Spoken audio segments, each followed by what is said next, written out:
Bien, ustedes están empoderados. Bien decía Toño que efectivamente aquí presentamos hace 9 años, en el 2009, perdón, hace 6 años. Lo que pasa es que el primer texto que escribí sobre Peña Nieto fue octubre del 2005. Y fue en el Camellón, exactamente. ¿Quién estaba ahí? Yo. Sí, sí. En octubre del 2005 se publicó el primer reportaje donde estaba la advertencia de que había ya un convenio firmado por el gobierno de Enrique Peña Nieto, que estaba empezando. A Enrique Peña Nieto en el octubre del 2005, si nosotros nos ubicamos en esa fecha, pues nadie lo conocía. Si acaso se conocía el ratero de Arturo Montiel, sí, sobre todo los que habían vivido en el Estado de México o vivían en el Estado de México. Y bueno, Peña pues era un chamaco, iba a decir un chamaco caguengue.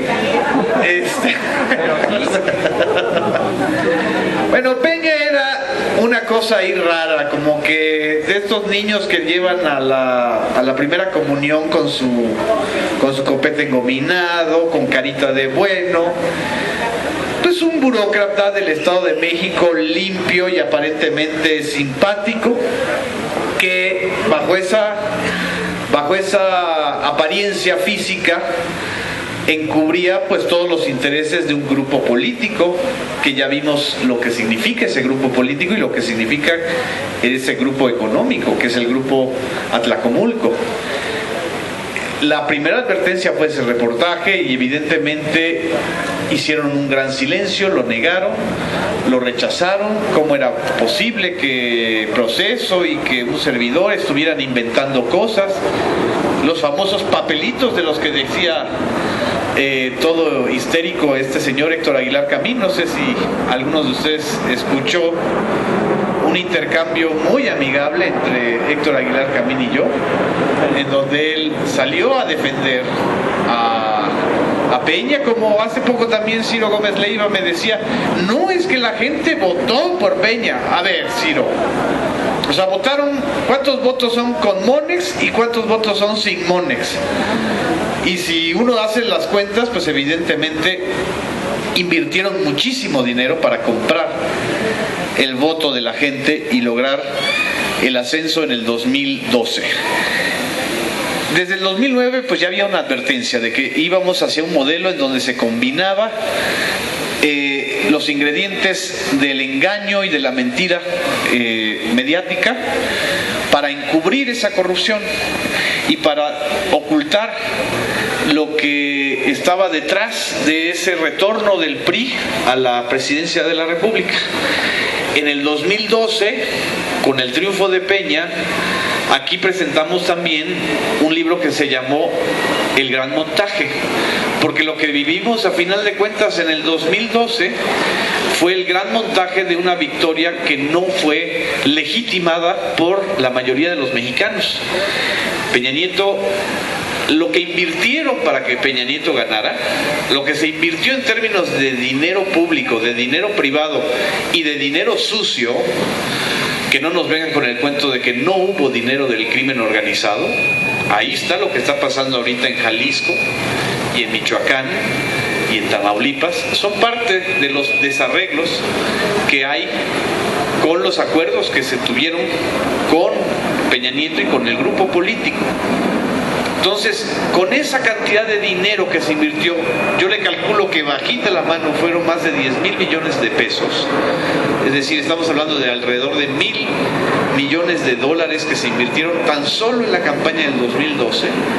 Lo que ellos querían es que Peña ganara con más del 40% de los votos, que tuviera un triunfo contundente e inobjetable. Y si se acuerdan ustedes, pues todo el mundo en el 2012 daba por muerto a López Obrador, que López Obrador ya había fracasado en el 2006, que no iba a poder volver a ascender. ¿Y qué sucedió en ese 2012? Quizás la nota más importante de esa campaña fue la irrupción de un movimiento de jóvenes que se plantearon: no queremos a un telepresidente. No lo dijeron así, pero básicamente plantearon eso: no queremos a un títere del poder mediático y menos a un representante de un grupo corrupto que iba a ascender y a acelerar los procesos de alteración y de manipulación informativa. Ese movimiento, ustedes se acuerdan cuál fue, ¿no? El 132. Ya desde entonces estaba muy claro que había un sector de los ciudadanos mexicanos, jóvenes sobre todo, universitarios, que ya no creían en el modelo del telepresidente. Una sociedad que está transitando del modelo de la comunicación controlada por las grandes televisoras y por los medios tradicionales impresos, lo que yo llamo el modelo analógico. Esa sociedad está viniéndose en retirada y está avanzando otra generación, otra manera de informarse, que no solamente está a través de los jóvenes de edad, está también a través de los jóvenes de espíritu. Y ahorita se los puedo yo demostrar. ¿Cuántas personas de aquí tienen cuenta en Twitter? ¿Cuántas? ¿Cuántos se enteraron de este evento por redes sociales? ¿Cuántos se enteraron de boca en boca? También. ¿Y cuántos se enteraron por televisión o radio? Pues nadie, ¿no? Y aquí estamos, ¿no? Es decir, los medios alternativos están creando una forma de circular la información y de darle la vuelta. Eso fue lo que sucedió en el 2012. Ya estaba el germen de la resistencia ciudadana a un modelo. ¿Y qué ha pasado en menos de 3 años? En menos de 3 años hemos vivido el auge, el ocaso y la crisis del modelo de gobierno de Peña Nieto, que es el modelo del telepresidente que yo explico en este libro. ¿Cuáles han sido las causas de este fracaso? ¿Cuáles son los signos de este fracaso? ¿Hacia dónde nos va a conducir esta crisis? Es algunas de las respuestas que pretendo compartir con ustedes en este libro.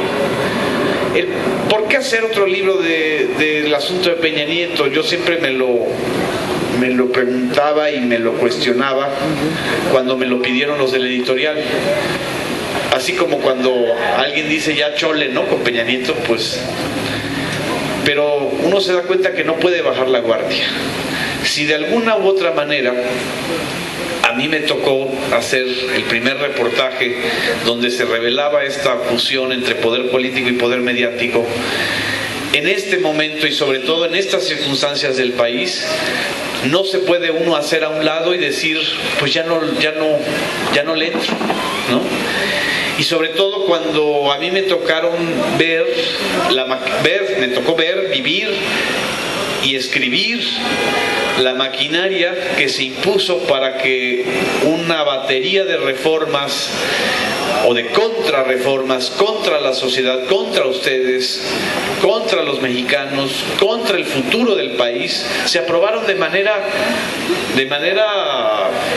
brutal, así. Todas las reformas de Peña Nieto, todas se aprobaron en la madrugada.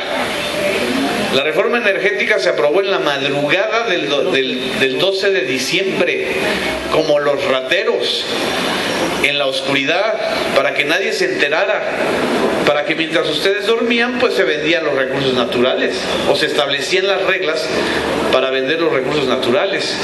La reforma de telecomunicaciones, la ley Peña Televisa, que le llamo en este libro, la reforma constitucional, porque tuvo 2 fases, primero la reforma constitucional y luego la reforma de la ley secundaria. La reforma constitucional se aprobó, digamos, presumiendo que iban a haber muchos avances, y la reforma secundaria, en donde habían muchos retrocesos que se explican en el libro, muchos de los retrocesos se aprobaron de madrugada. Y Otras reformas igual, la reforma fiscal, la reforma financiera, la reforma educativa. Lo que estamos viviendo en las calles de la Ciudad de México es la clara demostración de que no se trata de una reforma educativa, se trata de cercenar un movimiento social que es el que representan los maestros conscientes. Se trata de criminalizar a esos maestros, responsabilizarlos de la crisis educativa nacional, responsabilizarlos de que hayan analfabetas como el señor Peña Nieto que lleguen a la presidencia de la República. No es responsabilidad de los maestros de este país, o no solamente responsabilidad de los maestros de este país, que hayan ese tipo de personajes como Peña Nieto. Es responsabilidad del sistema y de la corrupción que han anidado este sistema y del cual estamos viviendo. Entonces, esta es quizá el nido o el hilo fundamental que me llevó a escribir este libro. ¿Qué me sucede cuando estoy escribiendo el libro? Cuando se está relatando este episodio, apenas terminada la reforma energética, que empiezan a surgir y a salir a la luz pública lo que la maquinaria mediática no había querido que se conociera y que se supiera, que detrás del discurso del desarrollo y del Mexican Domen estaba ocurriendo y está ocurriendo una situación de descomposición en la estructura de la base social de este país, a partir de la penetración del crimen organizado en las estructuras políticas, a partir de la corrupción que ha penetrado en el ejército y en las policías federales. Y ahí es donde ocurre primero lo de Tlatlaya, si ustedes se acuerdan muy bien, hace exactamente un año, 30 de junio, una matanza que quisieron atribuir a un enfrentamiento entre delincuentes y policías, como lo recetaron y nos lo han recetado desde la época de Calderón. Los que mueren pues merecen morirse porque eran delincuentes. ¿Quién lo dictaminó? Pues ellos mismos, ¿no? O sea, el poder mismo dictamina quiénes son delincuentes y quiénes no son delincuentes. Pero ocurrió que en Tlatlaya se revelan datos e información en los medios internacionales de que esa matanza fue una ejecución extrajudicial, sí, operada por el ejército. Y estábamos en esa discusión cuando ocurre la desaparición de 43 estudiantes de la Escuela Normal de Ayotzinapa en una de las noches más trágicas y tremendas de este país, que es la noche de Iguala, que no ha sido la única noche, porque cualquiera que conozca Guerrero, o Veracruz, o Michoacán, o Tamaulipas, o Morelos, sabe que matanzas como estas, o secuestros colectivos como estos, ocurren siempre, a cada rato, en la impunidad, en la madrugada, igualito que con las reformas legislativas, en la madrugada llegan a secuestrar a la gente. La diferencia es que le dieron al núcleo sobreviviente del modelo cardenista de educación más importante de este país, que es la escuela normal. No calcularon que ellos no se iban a doblar, que no se iban a agachar y que cada uno de los 43 estudiantes normalistas iban a tener un nombre, una historia y una demanda de justicia. Desde entonces, la crisis del modelo de Peña Nieto no ha parado. A la situación de ejecuciones extrajudiciales, desapariciones forzadas, se le agrega la corrupción, la enorme corrupción, de la cual solo conocemos una partecita. Y esa partecita, que la dio a conocer Proceso y Carmen Aristegui a través de la Casa Blanca, generó la crisis internacional más grave para Peña Nieto, ¿sí? El escándalo de la Casa Blanca es apenas la punta del iceberg, porque estos señores se quieren ir del poder. Bueno, en primer lugar, no se quieren ir del poder. En primer lugar, quieren estar varios años en el poder, tan lo quieren estar que ya están comprometiendo el futuro del país con proyectos megalómanos. Por ejemplo, el proyecto del aeropuerto, que está descrito también en el libro, el proyecto del aeropuerto es hacia 2020 y va a endeudar al país, y quieren endeudar al país con 3,000 millones de dólares más para darle contratos a los amigos y contratistas de Peña Nieto en el Aeropuerto Internacional de la Ciudad de México, sin importarles que haya una afectación todavía mayor a una zona en donde hace falta agua, en donde hay es el único de los centros de llegada de aves que quedan en lo que fue el antiguo lago de Texcoco. O sea, quieren destruir hasta el ecosistema. Y lo van a hacer, o lo pretenden hacer si los dejamos. Ya están desmantelando Pemex. ¿No nos dijeron que la reforma energética era para fortalecer a Pemex? ¿No nos dijeron que la reforma energética era para que bajaran los precios de la luz, que seguramente ya han bajado muchísimo?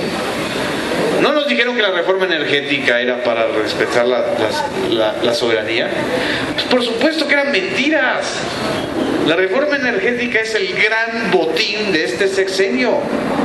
Y el gran botín de este sexenio lo estamos viendo ahora.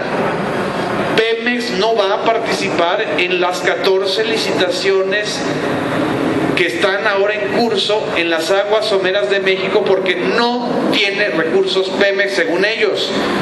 ¿Cómo va a tener recursos Pemex si se han dedicado a desmantelar a la empresa a través de la corrupción y a través de la carga fiscal?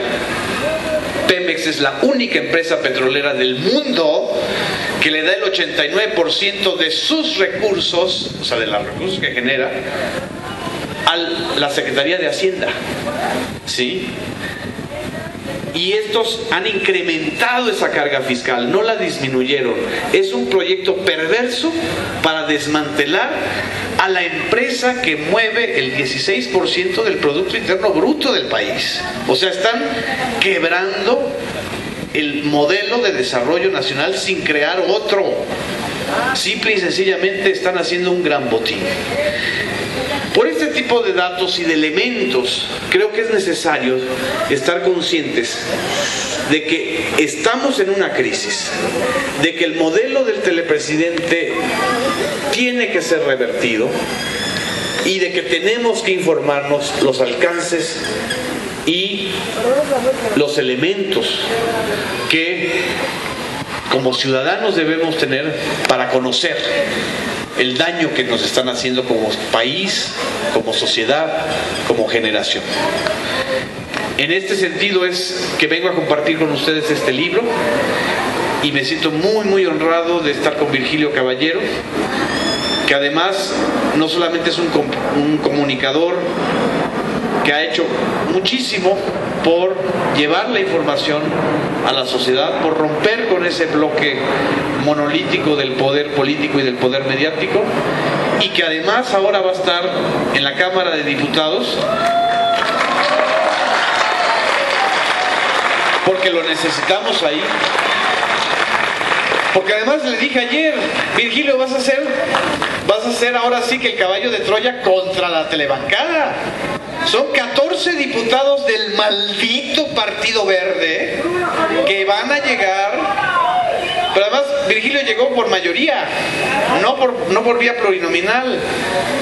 Estos del Partido Verde, que son los de la telebancada, son 14 diputados, llegaron por la corrupción más increíble que ustedes puedan imaginarse. El dinero de los recursos públicos de un estado como Chiapas, el más pobre del país, se destinaron para esta bola de rateros. Perdón que me exalte, pero creo que no hay manera de expresarlo de otra manera. El Partido Verde es el verdadero rostro de Peña, ¿sí? Los niños bonitos que en realidad están como en el retrato de Dorian Gray, encubriendo que son asesinos, que son corruptos, que son misóginos, que son homófobos, que son ladrones y que no quieren a su país, ¿no? Entonces, a eso es a lo que nos estamos enfrentando. A eso es a lo que nos vamos a tener que enfrentar en esta caída. En esta caída del telepresidente, que no es algo sencillo ni es algo pues bonito, por decirlo de alguna manera. Pero ya espero que no vuelvan a engañar de esta manera a la sociedad. Muchas gracias.